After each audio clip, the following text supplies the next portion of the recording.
आज प्रधानमंत्री नरेंद्र मोदी ने भरोसा दिलाया कि सरकार पूरी कोशिश कर रही है कि मिडिल ईस्ट के हालात का असर देश के लोगों पर न पड़े। हमारे देश में पेट्रोल, डीजल और गैस की सप्लाई रेगुलर बनी रहे। प्राइम मिनिस्टर मोदी ने अमेरिका और ईरान की जंग से पैदा हुए हालात पर आज लोकसभा में बयान दिया। प्रधानमंत्री ने कहा कि 3 हफ्तों से ज्यादा वक्त से जारी यह जंग देश और दुनिया का बहुत नुकसान कर चुकी है। इस युद्ध का असर लंबे वक्त तक रहेगा। मोदी ने कहा कि संकट बड़ा है, चुनौतियां बहुत बड़ी हैं। देश ने खुद को जैसे कोरोना संकट काल के लिए तैयार किया था, वैसे ही इस बार भी पूरा देश एकजुट होकर इस आपदा का मुकाबला कर लेगा। मोदी ने कहा कि मुश्किल वक्त है क्योंकि जिस इलाके में जंग छिड़ी हुई है उसी क्षेत्र से भारत के तेल और गैस का ज्यादातर हिस्सा आता है। 1 करोड़ से ज्यादा भारतीय नागरिक गल्फ कंट्रीज में रहते हैं। भारत सरकार को एनर्जी जरूरतों को पूरा करना है और अपने नागरिकों की सुरक्षा भी सुनिश्चित करनी है। मोदी ने कहा कि अब तक अरब देशों से 3,75,000 और ईरान में फंसे लोगों में 1,000 से ज्यादा भारतीय सुरक्षित स्वदेश वापस पहुंच चुके हैं। भारत के सामने भी इस युद्ध ने अप्रत्याशित चुनौतियां खड़ी कर दी हैं। ये चुनौतियां आर्थिक भी हैं, नेशनल सिक्योरिटी से जुड़ी भी हैं और मानवीय भी हैं। युद्धरत और युद्ध से प्रभावित देशों के साथ भारत के व्यापक व्यापारिक रिश्ते हैं। जिस क्षेत्र में युद्ध हो रहा है वो दुनिया के दूसरे देशों के साथ हमारे व्यापार का भी एक महत्वपूर्ण रास्ता है। विशेष रूप से कच्चे तेल और गैस की हमारी जरूरतों का एक बड़ा हिस्सा यही क्षेत्र पूरा करता है। हमारे लिए ये रीजन एक और कारण से भी अहम है। लगभग 1 करोड़ भारतीय खाड़ी देशों में रहते हैं और वहां काम करते हैं। वहां समंदर में जो कमर्शियल शिप चलते हैं उनमें भारतीय क्रू मेंबर्स की संख्या भी बहुत अधिक है। ऐसे अलग अलग कारणों के चलते भारत की चिंताएं स्वाभाविक रूप से अधिक है। इसलिए ये आवश्यक है कि भारत की संसद से इस संकट को लेकर एक मत और एकजुट आवाज दुनिया में जाए। इसके बाद प्रधानमंत्री मोदी उस समस्या पर आए जिसका सबसे ज्यादा असर दिख रहा है। मोदी ने कहा कि तेल और गैस को लेकर बहुत ज्यादा पैनिक करने की जरूरत नहीं है क्योंकि भारत ने बीते 12 साल में अपनी ऊर्जा जरूरतों की सप्लाई का डाइवर्सिफिकेशन किया है। पहले भारत 27 देशों से कच्चे तेल और गैस का आयात करता था, अब 41 देशों से इन चीजों को मंगाया जा रहा है। मोदी ने बताया कि भारत ने क्रूड ऑयल की स्टोरेज को भी प्राथमिकता दी है। आज भारत के पास 53 लाख मीट्रिक टन का स्ट्रेटेजिक रिजर्व है और 65 लाख मीट्रिक टन के रिजर्व पर काम किया जा रहा है। इसके अलावा हमारे ऑयल कंपनीज के पास जो रिजर्व रहता है वो अलग है। प्रधानमंत्री ने कहा कि पिछले 11 साल में सरकार ने रिन्यूएबल एनर्जी और सोलर एनर्जी पर भी जोर दिया और इसका भी हमें फायदा मिल रहा है। रेलवे का इलेक्ट्रिफिकेशन किया गया, इससे सालाना 180 करोड़ लीटर डीजल की बचत हो रही है। पेट्रोल में 20% एथेनॉल ब्लेंडिंग का भी फायदा मिला है। कई करोड़ बैरल क्रूड ऑयल कम इंपोर्ट करना पड़ रहा है। भारत में बड़ी मात्रा में कच्चा तेल, गैस और फर्टिलाइजर जैसी अनेक जरूरी चीजें हॉर्मुज स्ट्रेट के रास्ते से आती हैं। युद्ध के बाद से ही हॉर्मुज स्ट्रेट में जहाजों का आना जाना बहुत चुनौतीपूर्ण हो गया है। बावजूद इसके हमारी सरकार का ये प्रयास रहा है कि पेट्रोल, डीजल और गैस की सप्लाई बहुत ज्यादा प्रभावित न हो।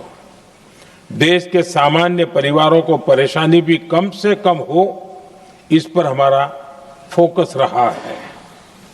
हम सभी जानते हैं देश अपनी जरूरत की 60% एलपीजी आयात करता है।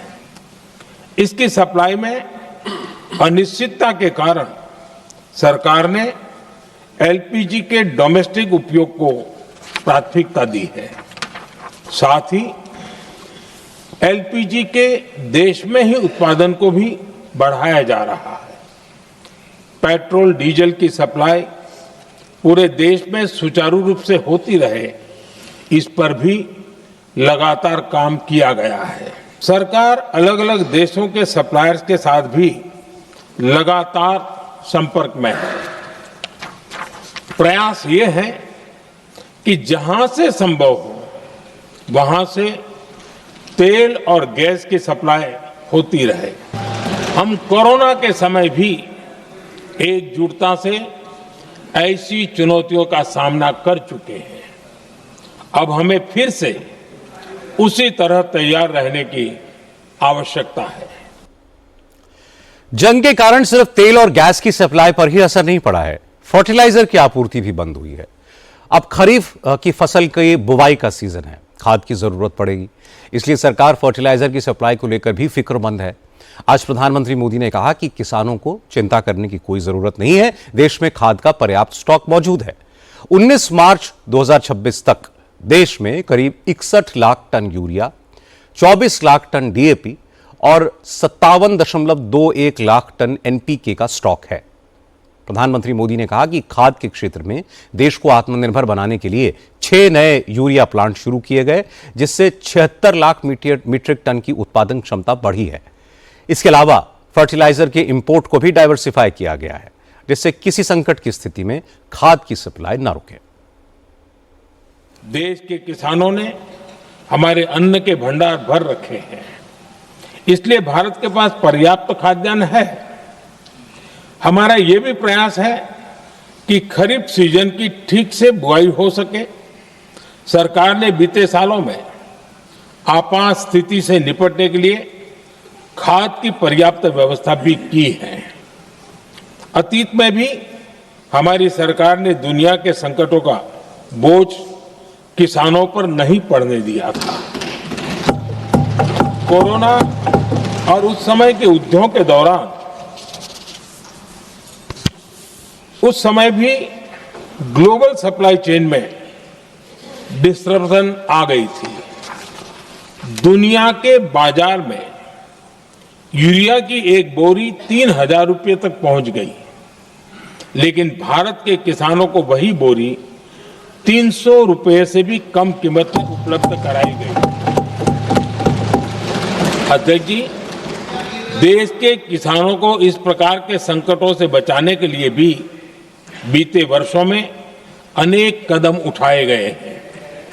पिछले एक दशक में देश में 6 यूरिया प्लांट शुरू किए गए हैं। इससे सालाना 76 लाख मैट्रिक टन से अधिक की यूरिया प्रोडक्शन कैपेसिटी जुड़ी है।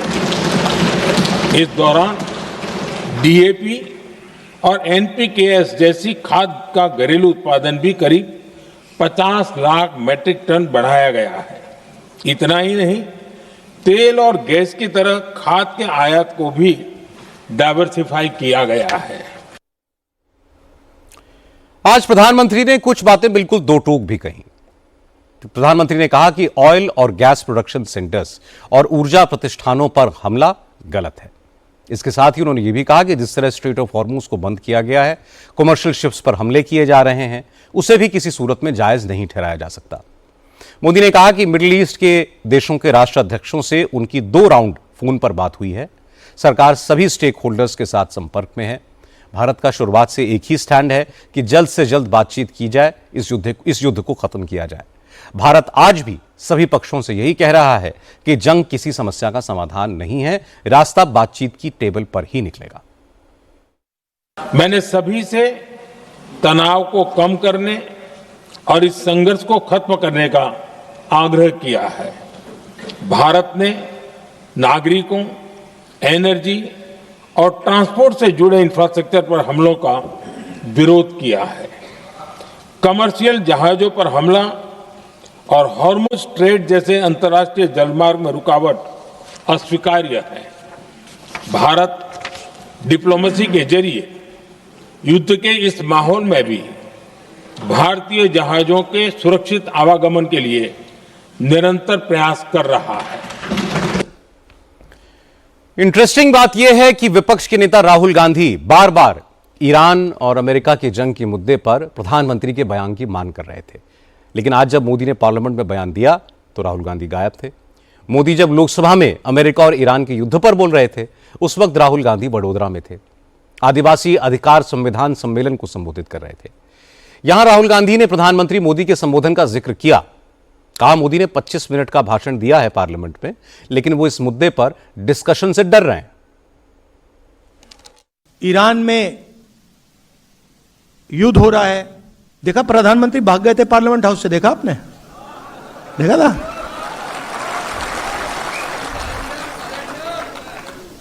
सुना है मैंने 25 मिनट का भाषण किया। मैं आपको गारंटी कह रहा हूं, लिख के रख लो, पार्लियामेंट हाउस में डिबेट नहीं कर सकते, कॉम्प्रोमाइज हो गए।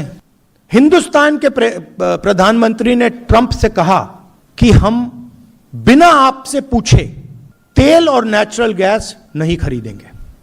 अगर आप कहोगे कि रूस से नहीं खरीदना है, हम नहीं खरीदेंगे। अगर आप कहोगे ईरान से नहीं खरीदना है, नहीं खरीदेंगे। अगर आप कहोगे इराक से नहीं खरीदना है, वेनेजुएला से नहीं खरीदना है, हम नहीं खरीदेंगे। आप बोलो, जो आप हुक्म करोगे हम पूरा करेंगे। ये 4 चीजें नरेंद्र मोदी ने डोनाल्ड ट्रंप को दी हैं, लिया कुछ नहीं। हालांकि प्रधानमंत्री मोदी को यह मालूम था कि इस तरह की बातें होंगी, लोगों को बहकाने की कोशिशें होंगी, अफवाहें फैलाई जाएंगी ताकि जनता में पैनिक हो। इसलिए आज लोकसभा में प्रधानमंत्री ने कहा कि मुश्किल वक्त में कुछ लोग फायदा उठाने की कोशिश करते हैं। जमाखोरी और ब्लैक मार्केटिंग करने वालों पर सरकार की नजर है। सभी राज्य सरकारों को ऐसे लोगों के खिलाफ सख्त एक्शन लेने के लिए कहा गया है। प्रधानमंत्री ने कहा कि आम लोगों को अफवाहों से सावधान रहना चाहिए। हमें बहुत सावधान और सतर्क भी रहना है। हालात का फायदा उठाने वाले झूठ फैलाने का प्रयास करेंगे, ऐसे लोगों की कोशिशों को सफल नहीं होने देना है। मैं देश की सभी राज्य सरकारों से भी इस सदन के माध्यम से आग्रह करूंगा, ऐसे समय में कालाबाजारी करने वाले, जमाखोरी करने वाले एक्टिव हो जाते हैं। इसके लिए कड़ी मॉनिटरिंग जरूरी है। जहां से भी ऐसी शिकायतें आती हैं, वहां त्वरित कार्रवाई होनी चाहिए।